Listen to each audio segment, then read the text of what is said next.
What that says to us is that what we do in education is hugely important. It's not only important to our future economic competitiveness, although it is that, but it is also important to returning our country to the principles that we hold dear. So if what we do is important and how well we do it is even more important, let's talk about what the data tell us about how we're doing. Now, as I think all of you know, over the last 30 years or so, we have made a lot of progress on the access side. And almost every single year, the patterns and the number of kids going on to college are going up. And college going, by the way, is going up for all groups of kids. It's going up for all racial groups. It is going up for all income groups. But though college going is going up for low-income students, it still has not reached the level for them that college going was for high-income students back in the early 1970s. And as you certainly know, access isn't the only issue. There's a very big question about access to what. And you don't have to look very long at the data on the slide behind me to see the problem.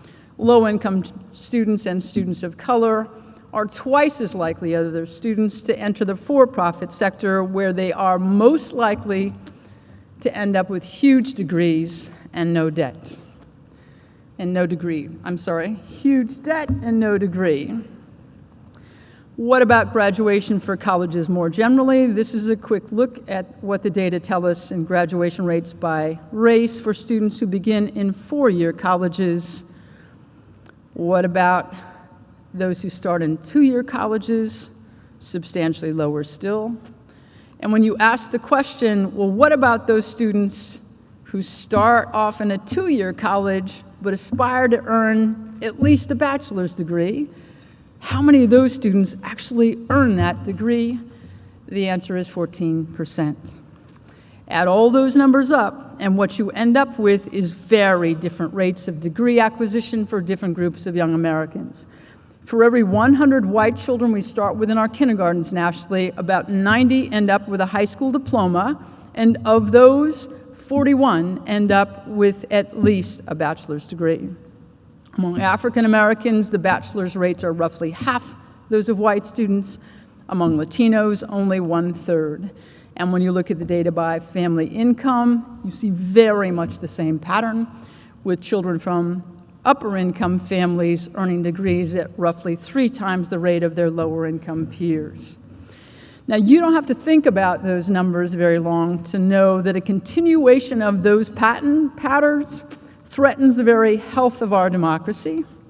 But even frankly, for those people who don't spend a lot of time worrying about things like social cohesion or social mobility, you gotta worry about those numbers, given, as Ray talked about earlier, who is growing and who is not. You add these patterns together, and this is probably one of the most obvious reasons why our longtime international lead in higher education is fast slipping away. Now, you all know that because we got going in radically broadening access to college earlier than any other country, we for years ranked #1 in the proportion of our adults who had at least an associate's degree. But within the last decade or so, a lot of other countries saw what that did for us, saw that vast increase in the middle class and the rapid increase in prosperity, and they said, we want that too. So they took our playbook and they played it out faster and more effectively than we did. Now, because we got going so early, when you look at our overall adult workforce, we still look pretty good. We're no longer #1, but we're in the top 5 in the developed world. But if you look at our young adults, that position falls to 11th. And perhaps more worrisome of all, we are one of only a tiny handful of countries in the developed world where today's young adults are not significantly better educated than their parents. So what's going on here? What begins to explain these numbers? And there are a fair number of people in higher education who would like to believe that the numbers that I just showed you are a function largely of 2 things: lousy high schools, and stupid, stingy federal and state policymakers. Now, before I go on, it is important to underscore the fact that people who believe this are not entirely wrong. When you look at our K-12 system, what you see is that low-income youngsters and youngsters of color continue to be educated in schools where we spend less on their education, where we actually expect less from them, where we systematically teach them less, and where we assign them our least experienced, least well-educated, and least effective teachers. Now, the truth of the matter is, in the last decade or so, we've made a lot of progress in K-12 in tackling those problems head-on. And when you look at the data on national assessments of achievement, what you see, especially in the elementary grades, is very strong gains, especially for students of color. Smallest gaps between groups we've ever had in our country's history in reading. And as you can see here, significant progress in mathematics as well. But we have not yet turned the corner in our high schools, where the gap separating both low-income students from their upper-income peers, and as you can see here, students of color from their Anglo peers are no smaller today than they were back in 1990. So yes, uneven preparation is in fact part of the problem.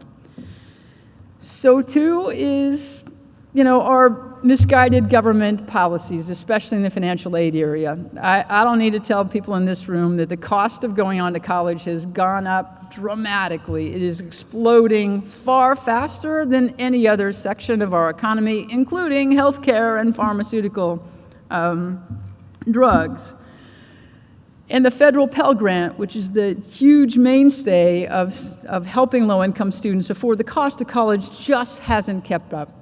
It used to cover more than 3/4 of the cost of attending full-time at a four-year college. Today, it covers less than 1/3. It's important, though, to understand why.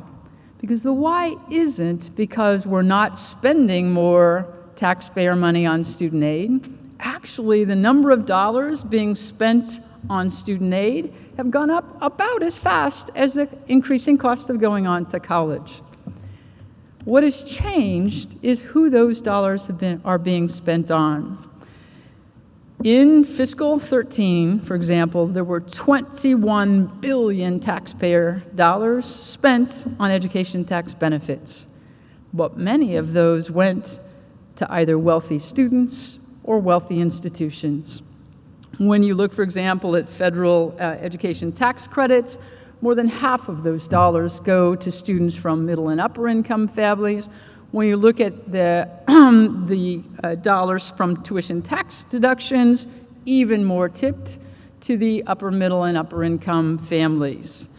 And the pattern is the same at the state level as well. Even in tough times, states are managing to increase the dollars spent on so-called merit-based programs, not so much on the need-based programs. When you add that to the effects of state disinvestment in public higher education, you've got a pretty serious mess on your hand, because what we're doing on the finance of public higher education side is pretty clear. We start out by spending less per student in the very institutions that have students with the biggest needs. But then over the last decade or so, we've just cut mercilessly from there. So yes, unenlightened government policy is part of the problem. But, and this is a very important but, it is really important to acknowledge that colleges and universities themselves, through the choices that they make and the actions that they take, actually turn out to be very important actors in this shrinking drama, the drama of shrinking opportunity in this country. For one thing, most four-year colleges and universities, as many of you know, have their own student financial aid money called institutional aid, and they make all the decisions about who those dollars are spent on and how much each of those students get. But when you look at those dollars over the last 10 or 15 years, what you realize is that the swing away from low-income students has been even more pronounced than the swing of federal or state dollars. In 2011, which is the last year for which data are available, four-year public and private universities spent over $21 billion on grant aid. It was a lot of money. But they spent a whole lot of those dollars on students who had no financial need whatsoever. None. And the result of that is pretty scary. Back in 1995, public colleges and universities in America spent more than twice as much per student on their lowest income students as they did on their wealthiest students. Today, they actually spend more per student on their wealthiest students than they spend on their poorest. And the pattern on the private side is even worse. They spent more on their poorest students back in 1995, a little bit more. Today, they spend about 60% more on their richest students than they do on their poorest. And for students, the effects of these choices are devastating. For young people who are growing up in low-income families, even after grant aid from all sources is taken into account, from institutions, from state, and from federal sources, those students still, on average, have to come up with an amount that is roughly equivalent to 76% of their family's entire household annual income. So those choices turn out to be very important. It's not all about student preparation or about choices that government makes. What colleges do, the choices they make are very important in who comes and who doesn't as well. Moreover, what colleges do turns out to be very important in whether students graduate or not. So let's talk a little bit about college graduation rates. When you look at the overall data, what you see is that of the students who start in four-year colleges aspiring for a four-year degree, fewer than 4 out of 10 earn those degrees within 4 years. When you expand out to 6 years, that number grows to just under 6 in 10.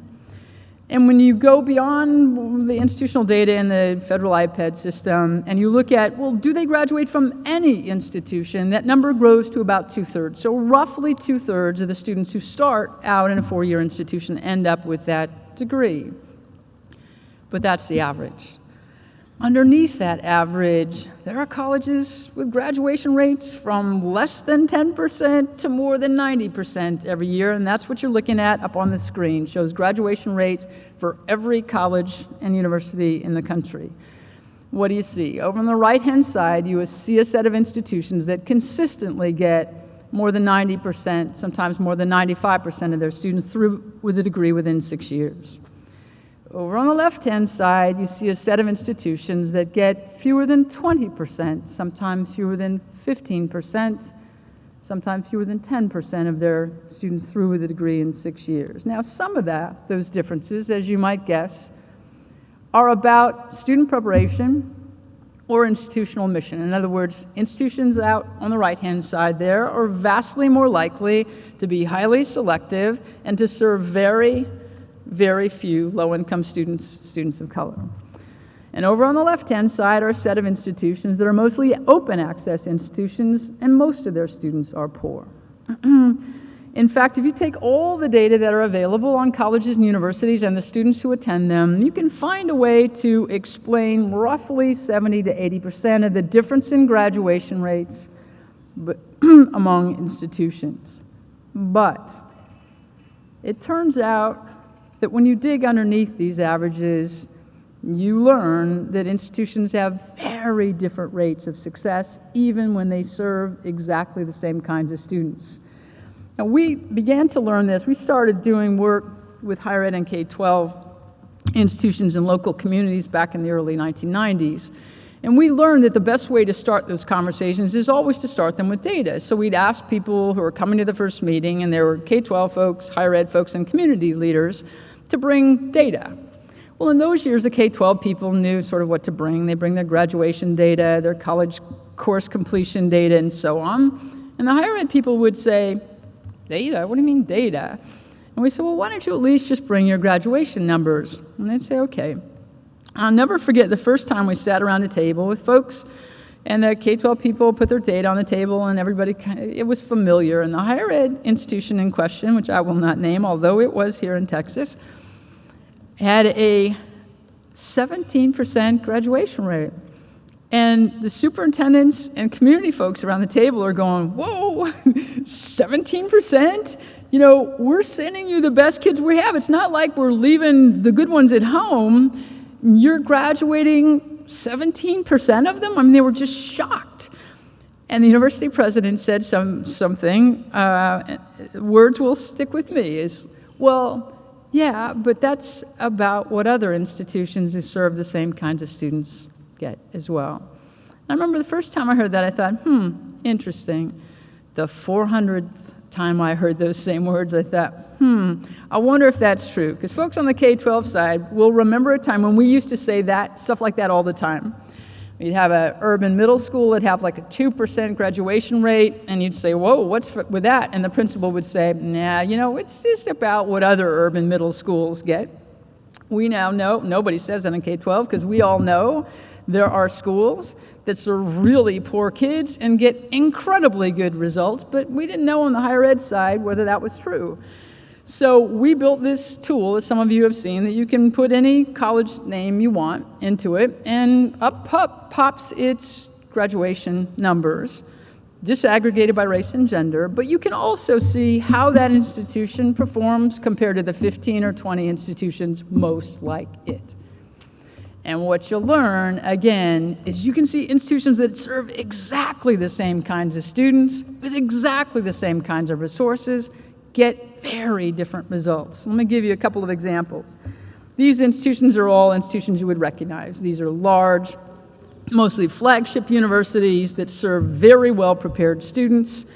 Very few of them are poor. Even fewer are underrepresented minorities.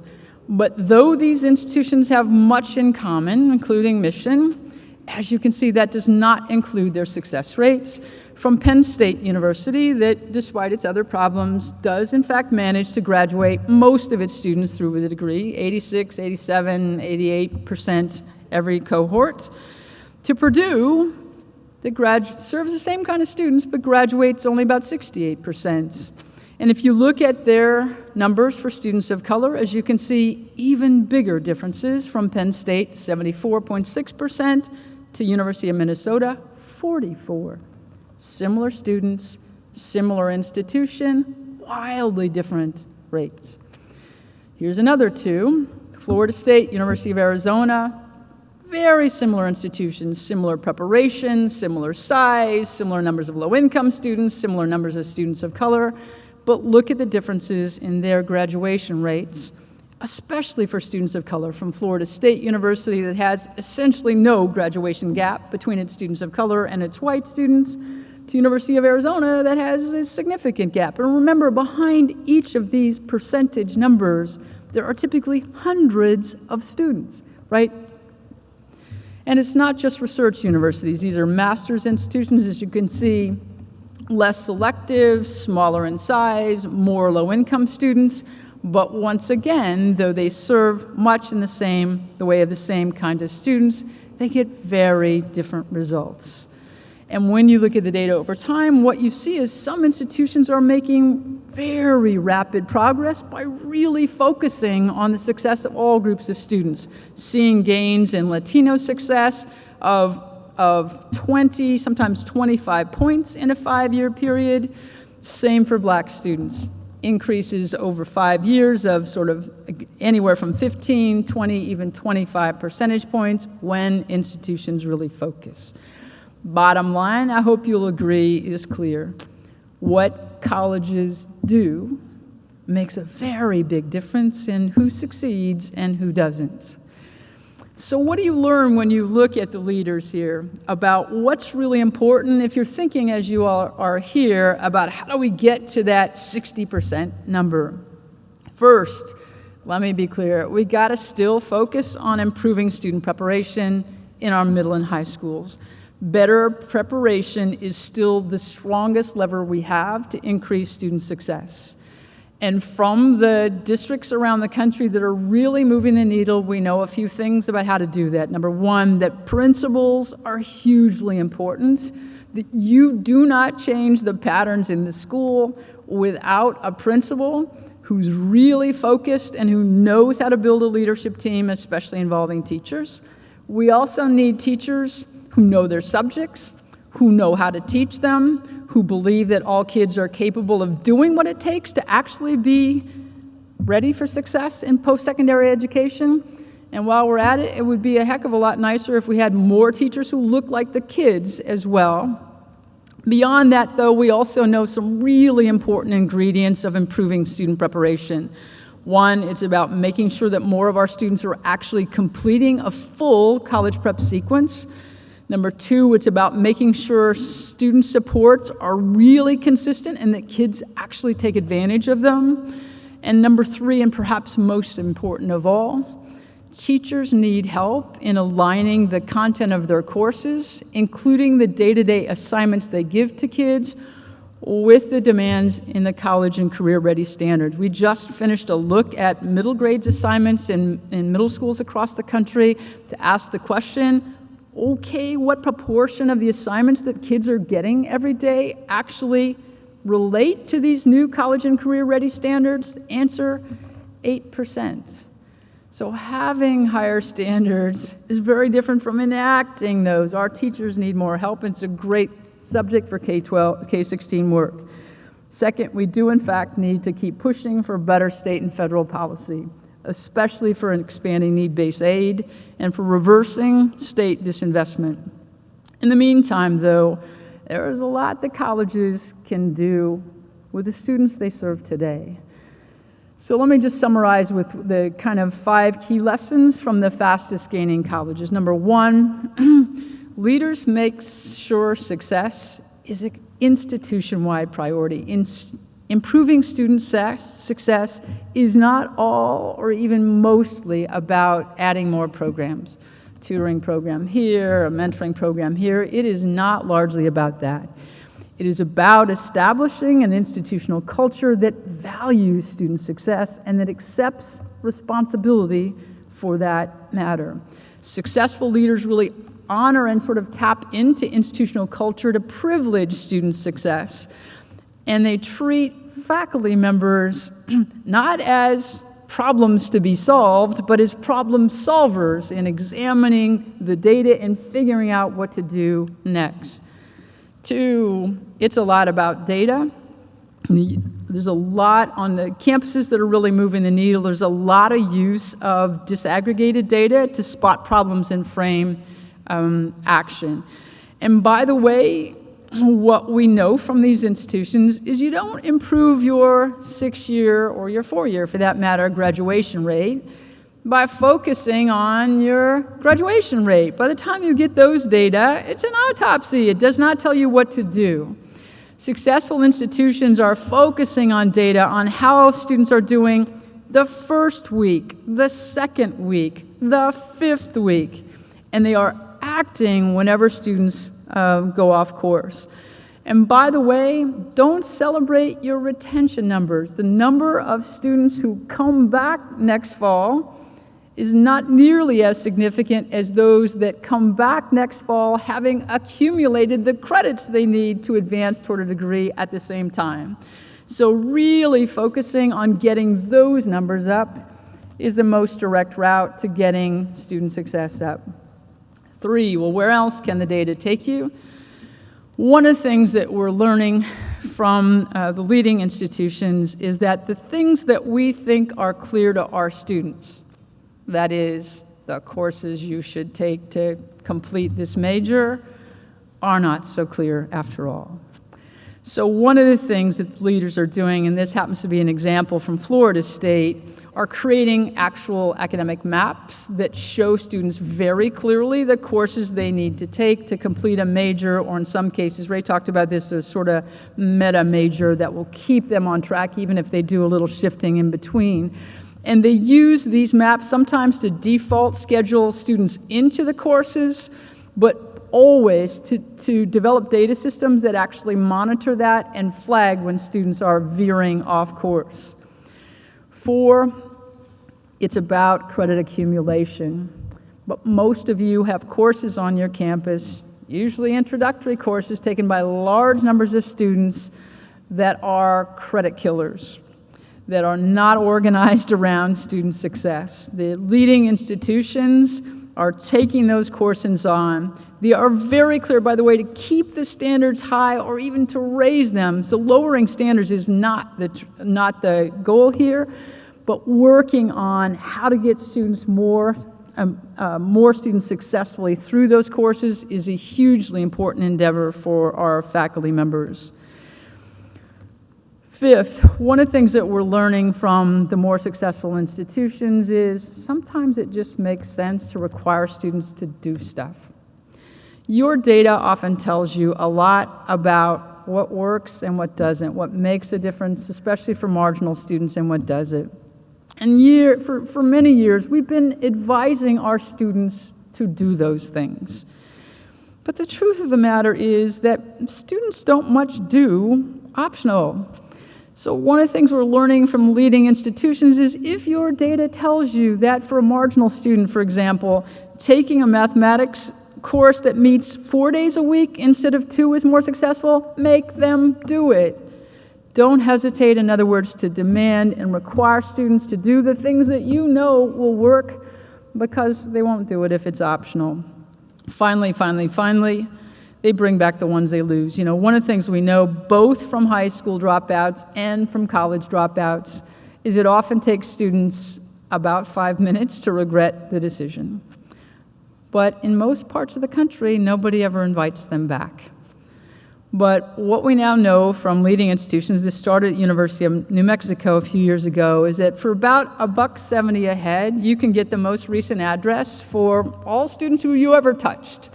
And what we've learned is that if we invite them back, if we give them a degree audit, and if we do what University of New Mexico did, create a kind of concierge service for them to get the courses they need and get help along the way, we can turn an awful lot of those students into degree holders with all of the privileges that come with that.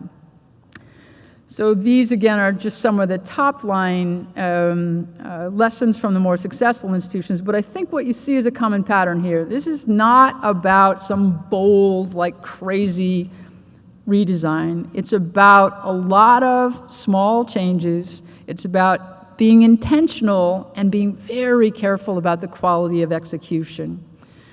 Because what institutions do turns out to matter a lot, whether you be in elementary school, a middle school, a high school, a 2-year college, or a 4-year college. The choices we make, the actions we take are hugely important. So thank you for what you're doing.